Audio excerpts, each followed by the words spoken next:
Okay, so I just want to pause. I just want to pause here, and I'm sure you heard a little bit of what the exchange is about. It's not done yet.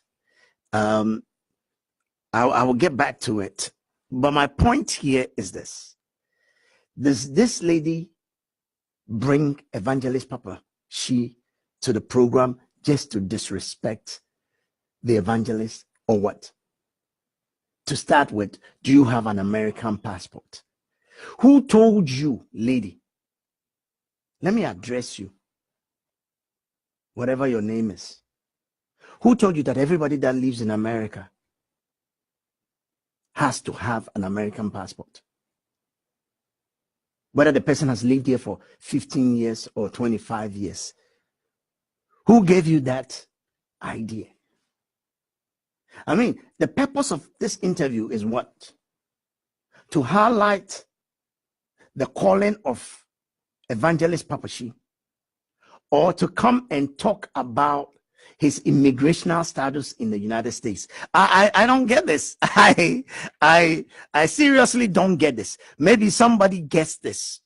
And if you do get it, then please share it with me.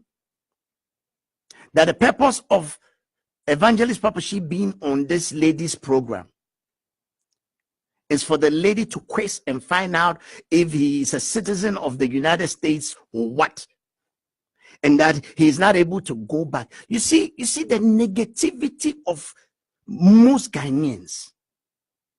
Just so you will call somebody and disrespect them and just humiliate them, and that is how you make a living. What a shame. Whatever you call yourself, what a shame. So you know, constantly people come on her program, and all she does is to try and embarrass them, try and cut them down. Meanwhile, your claim to fame is profanity. You started on radio as a radio presenter, and all you did on the radio was to talk about profanity. A woman with no shame. But you want to sit on TV and make mockery of somebody's calling and say that most people will say that you've come to Ghana because you're what?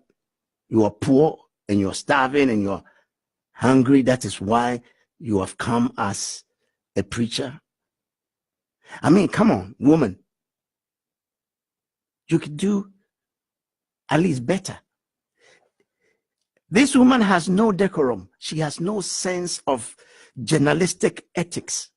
That if you invite somebody to your program, you must have some decorum in even the sort of questions that you ask.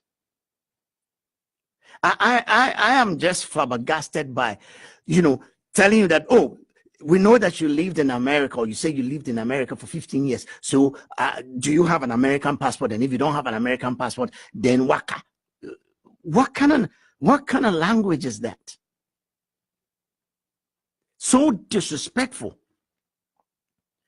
Is that part of his calling? So you brought him to your program just to humiliate him. See, some of us will not let you get away with this.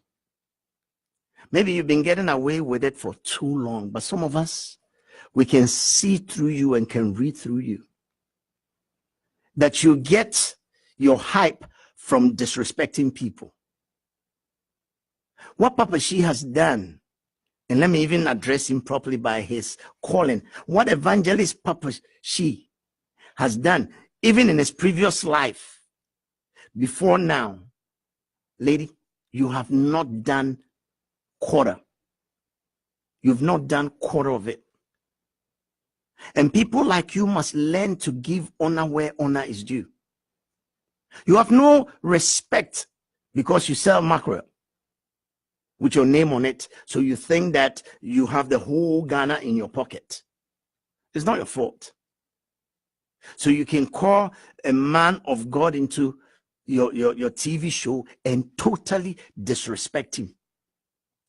But you see, Papa Shee is an evangelist with substance. Not like you. Let me just take a spot of music. I'll be right back because I'm just getting too heated right now. I'll be right back. I'll be right back. Let's just take this music. I'll be right back.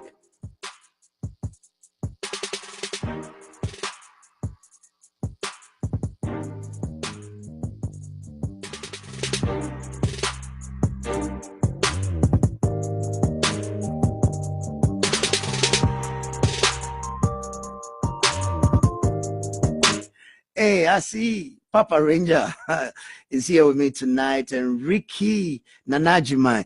Yes, that's the Bullet Train. Hi, Bullet. How are you? My senior man, Mr. Godwin Abenobo, has also joined me. Mr. Godwin Abenobo is a man who has many years under his belt as a broadcaster. And I remember when I was growing up, you know, these were people who were on TV and on radio. And these were people who had a training school and trained many people. The likes of Mr. Godwin Abenobo, the likes of the late Charlie Sam, the likes of Mr. What's his name again? Anam Forsen. Tommy Anam Forsen, yes. These were people who spent time and knew what journalism is all about. Today, every Tom, Dick, and Harry is on TV and think that they can just ask any question and just disrespect. I'm just going to go on and play a little bit more of the interview. Maybe you just join me and you don't know what I'm going on about. It's about an interview that Evangelist Papa Shee granted some lady in Ghana. And this lady is so disrespectful. I want you to watch this so that when I come back and I'm talking about it, then you know what I'm talking about. Let's just see a little bit. I'm just going to take you and let you watch a little bit of it, and then I'll come back. Let's hear a little bit more. I'm saying this to glorify God. One day, America, problem. Must solve that issue. Okay. But I'm a blank of I still have people. Near my media for America belongs to me. Rather than mommy. But I say I spend more than $60,000 for intimate media. It will send me being a mere feminine. Send me from say, so I won't change in my best of one. Come on, cock book use so. And my battery. So our person so back. Sorry, corner, I say, one is shame common ye dear and candy hint. Yen Radical and so do Ghana. People will run and come to you. The big one is that a pair of feet. I can say, Sunyana Abba, minimum that me uncle for Mufi Kumasia Bank for free fee, Kofobia, Cape Stack Riding, but all around because there's a revival. And I say, I'm going to first and Motonium said, Mojai, Mufre, Muyang and Meduma, in 2 days must say, Sakotu, Power show, high life. I am not a frame, your frame and not promise me. Someone let me down. Now, meaning saying, Uncle Pandia about opening to me. So let me come back. Let me come back to this question. Let me pause this for a second and just come back. Again, I'm trying to follow this interview and I'm trying to find the logic behind this whole interview. I mean, what is the logic behind this whole interview? And you must say, ya fremo, mundinansa, na mo assign ejani. I mean, what is wrong with you, woman? What is exactly your beef? I am still stunned by this whole interview. That what exactly is this host or hostess, whatever you want to call her, you know, what is her own aim? Is she just there to tear this evangelist down? Is that your purpose? Woman, I have news for you. You see, I keep telling people that it takes somebody who is born again to recognize another born again. My hand is even hitting the microphone. Sorry about that, people. You see, you cannot recognize somebody who is born again if you yourself, you're not born again. It's as simple as ABCD. It takes one to recognize another. Because if you're not born again, how can you recognize somebody that is born again? So who are you to sit and make a determination about musicians who have become men or women of God? Who are you to make that determination? Evangelist Papa Shee has not come to Ghana to bring his plate into your home for you to feed with your mackerel money that you get, or that, putting people down to get on TV so you can make money for yourself. This man has not come. You heard what he said, that the equipment that he brought from the United States cost him $60,000, and it's his own money that he used in buying the equipment, shipped it, and came to pay the duty in Ghana, and is using that for evangelism. Say hiana ankasa nyoma no de ba Ghana na nkode ba be boko yo nso. I pity you, woman. I pity you. It's about time you repent. And don't think that sitting on TV, not too long ago, Mami Dokno was advising you. If you have any brains up your head, you will listen to Mami Dokno's advice and cut your coat according to your size. I'll come back. I'm not done yet. Let's take this music.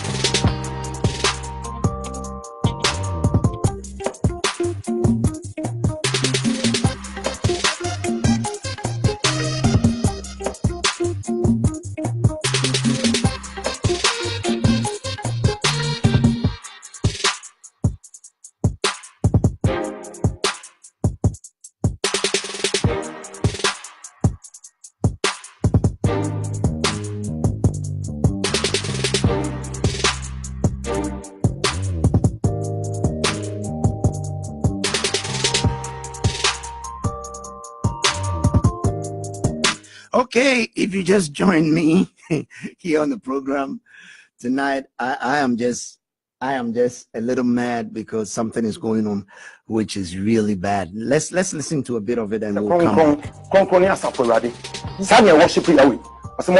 Worship me. Don't offend that idea. Or when you got a bomb also. But I say, I said that I'm when you make the news, or suffer what I say, or suffer what I say, or suffer not project.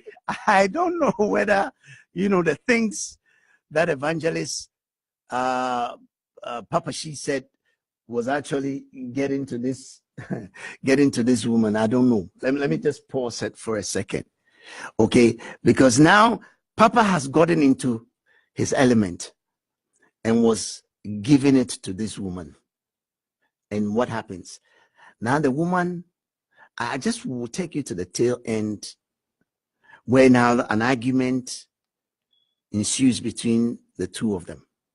Okay, and that is where the whole beef is. Let's thank you. Call me Evangelist Papa Shee. Okay. So now it gets to that point.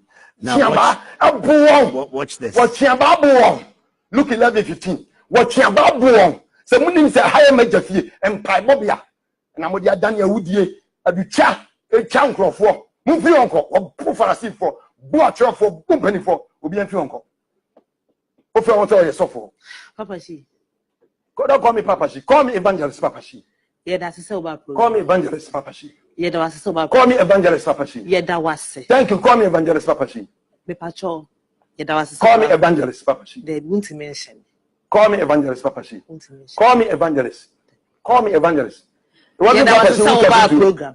It wasn't Papa Shee who talking to you. Yeah, that's a sober program. It wasn't Papa Shee who was talking to you. Yeah, that was it. Evangelist was talking to you. Thank you. You see, this woman refused to even address him by Evangelist Papa Shee. I'm just short of words. Let me read a comment that my big brother, Mr. Godwin Avenable, said. He says, "Man of God, leave that lady alone. That's how she behaves on her show." Thank you so much, senior brother. He says some people think pastors don't have anything doing in life, and therefore the option is to go into ministry. May the Lord help us. You see, there have been great men and women who have had callings and they've left everything they were doing and have come into the ministry. There are footballers. Okay.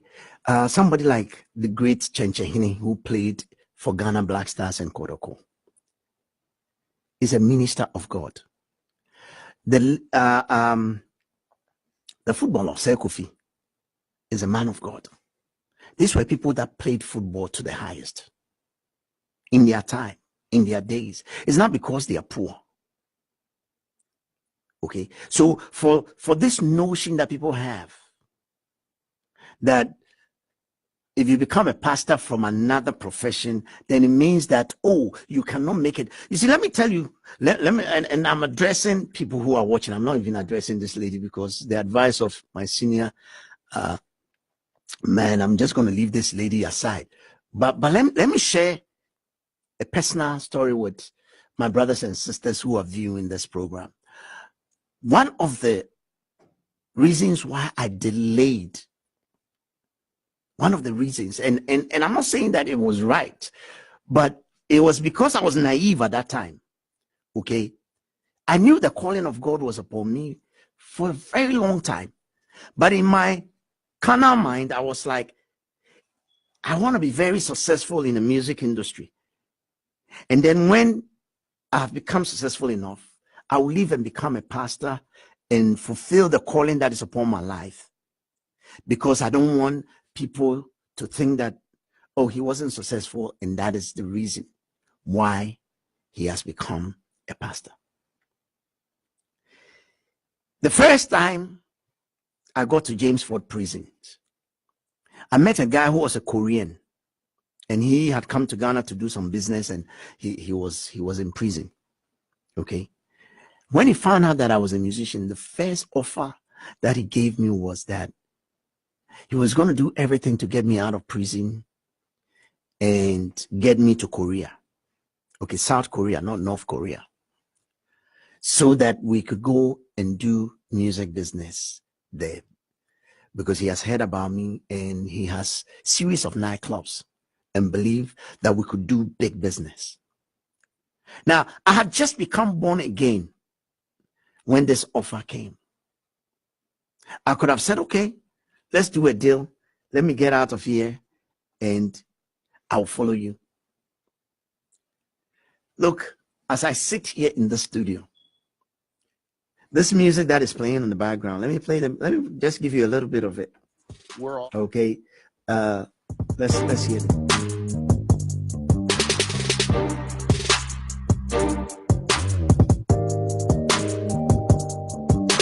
Okay, this music that you hear in the background is one of the tracks that I just wrote in the studio. I still have the ability to write music every day. Okay, I can write music every single day. Even if I decide that I don't want to sing, I don't want to front it, I can produce other people, I can get people to sing, and I can produce people and still make money. But Bible says that what would it profit a man if he gains the whole world and lose his soul? I nearly lost my soul, and that is the reason why today I am grateful to the Lord. That is why today I have dedicated my life to serving him and serving him alone. I have a full-time job in America. I have a full-time job. Ministry is not my full-time job, because I did not go into ministry because I am looking for money and that I don't have means of money, and that is why I am in ministry. So for those of you who have this quote unquote idea in your head that if somebody becomes, okay, there's somebody there, she even changed her captions about him on Instagram after the interview. Okay, thank you, Oba Gold. Thank you so much. This is a lady who cannot even pronounce Instagram. She say Instagram. Instagram. Yeah, call Instagram.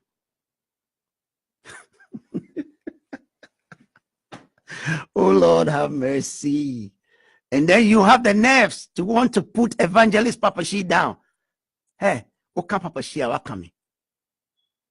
Because Papa Shee is the apple of God's eye.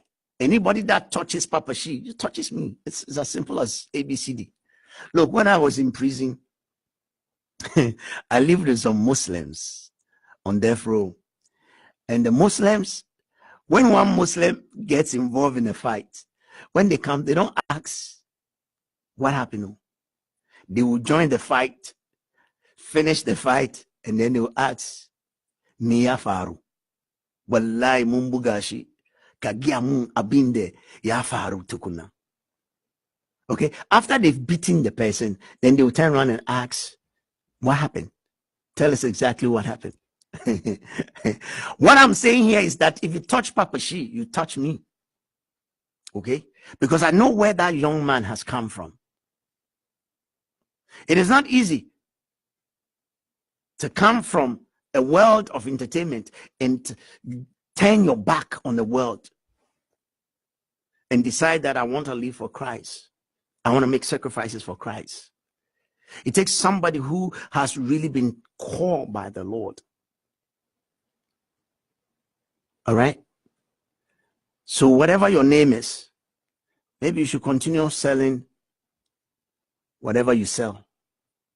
But don't disrespect people who the hand of God is upon them. I am almost done. Mr. Kwesi Bright, God bless you. There's so many people here I want to mention. Billy Kwesi Richard, thank you for joining me. Nana Kwame, thank you. Moses Yeboah Mensah, thank you. Nana Yaldakon, thank you.